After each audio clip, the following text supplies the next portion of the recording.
Okay, how in the heck do I manage the airports? Um, so I fly to Mexico. I'm returning. Um, so how do you manage airports with a brain injury? And I will tell you, I'm almost 3 years out from my accident, so I'm a lot better than the first year.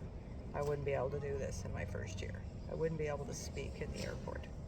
So what I've learned is I have tools. It's okay, number one. So I'm in a Canadian airport.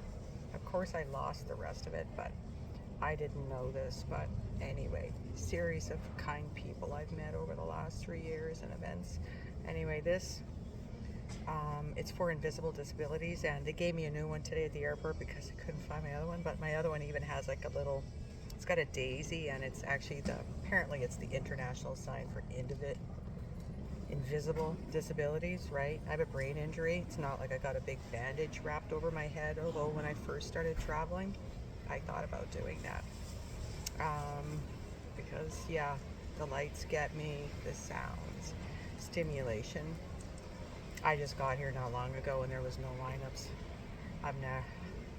Anyway, so number one is this. You can ask for it. So in the Canadian airports, like when I go to Mexico, they don't know what the hell this is. So anyway, it helped today even without the placard. Okay, this is my t-shirt. I bought it on Amazon. I have another one, but I forget what it says. So I can't really read. I forget what it says. Say not all wounds are created equal. And I think it's like traumatic brain injury awareness. I have another one, but you can get them on Amazon. This helps. Now the only thing is when I'm cold, I have to do my hoodie up. But like, you know, anyway, it's not like I'm walking around like I got cancer and I got an IV pole or something, right? So people are pushy, and anyway, it does help a bit that, people just look at me and think I'm stoned or something the way I walk or whatever. So it helps a bit. I don't have them on yet, but I'm normally doing better. I'm going to put them on soon. These are my looking through life in my rose-colored glasses. Well, last year I had cheap Amazon. Well, they weren't cheap, but still they were rose-colored glasses. They actually filter out, I guess, a bunch of the nasty fluorescent lights. These ones, I have a prescription for reading, so I finally, because this wasn't going away. Anyway, they're red, so you can look it up. And sorry, I'm not able to put it in links yet. L41, maybe? My memory's not to be trusted, but anyway, there's a special. But these actually came from a prescription, so they're even better than the ones on. So it filters out a lot of light. They don't, it doesn't take away,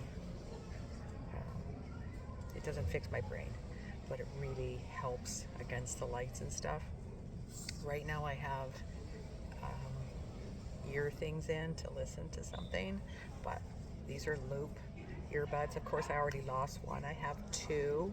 So these I only, again, they're on Amazon. Loop, Loop. Like I just, over the last 3 years, picked these things up from a concussion group. I do that international concussion. There's a support group. Like just picking up things along the way.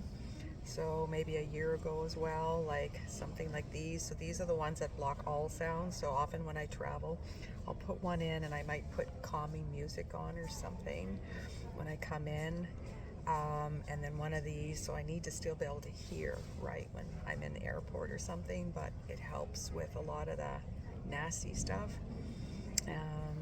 So I have my glasses and I have my shirt on and that.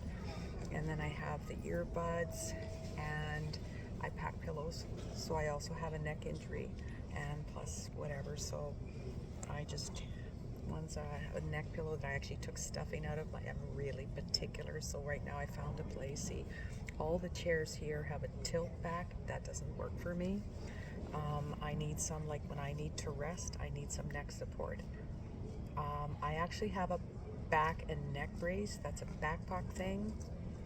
I don't know if I've ever included it in a video before. I can't remember. I got it. That was about $100. So, if you're Canadian, you go to hockey games, you can get a backrest for your back. Mine actually extends to the neck. and it's super lightweight. So again, it's for the chairs. I'm better now, like as long as I can find a wall or something. Like I do need support. I'm not nearly as bad as I used to be, but it's still a problem. So anyway, now I'm managing with this.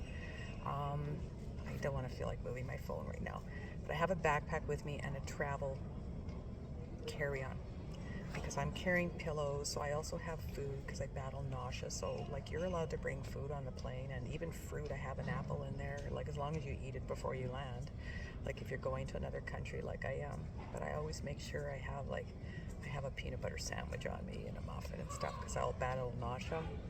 So so I have my backpack, but I can't really carry stuff. Like I do usually get wheelchair assist. I have it booked, and today there was nobody in the lineup, and it wasn't far. I'm in a small airport, so it's the first time I've gone without it, but they pull me through the line, like, and that's where the t-shirt, and I'm in a Canadian airport, so they didn't rush me because I don't do well. But when I land in Mexico, I'll definitely, like, there'll be a wheelchair waiting. Like, I'm super strong, right? I could carry that freaking wheelchair, but when I'm overstimulated, right, I'm hardly forming words. So that took a while. I hit to the pride. So it's just when you're booking your airplane, like, for the most part, I've been doing that since I began to travel with this, and I'm looking forward to the day I don't need it. So, but I can manage better now. But if there's lineups and stuff, I don't. If there's anything kind of confusing, like I'm still impaired thinking, but it helps a lot when I can rest my neck. I'm not rushed and things. So, but yeah, the airports are great. Like I fly with WestJet, and they've helped me hang on to my independence. Like this is the actual worst place for me is the airport. So I got the bright lights going on. Like it's really a quiet airport right now, but you know, it's busy. People are crowding around me, and oh yeah, like the first time I did it, and I was flying into Mexico. By the time I got there, I didn't have the assist. I didn't even go into the lines. They were so long. Like I was just ready to lay on the floor and wait for the Mexican authorities to take me away because I just looked like some wasted, drugged out person that couldn't speak. It was kindness of strangers, and that's kind of where this journey began. So, yeah. So I've got tools that help me. Like I have painkillers on me. I don't normally take them. I got like 12-hour Advil. I've got some monster Tylenol. I think I even like have something if there was anxiety or something, which but generally that stuff doesn't make me think any clearer, right? So and my neck is better than it used to be. So when I flew here a week ago, like I came to do some things I had to do in Canada. I've never actually had a turnaround so fast. Usually it takes me a couple weeks to recover from flying, but I've been doing better.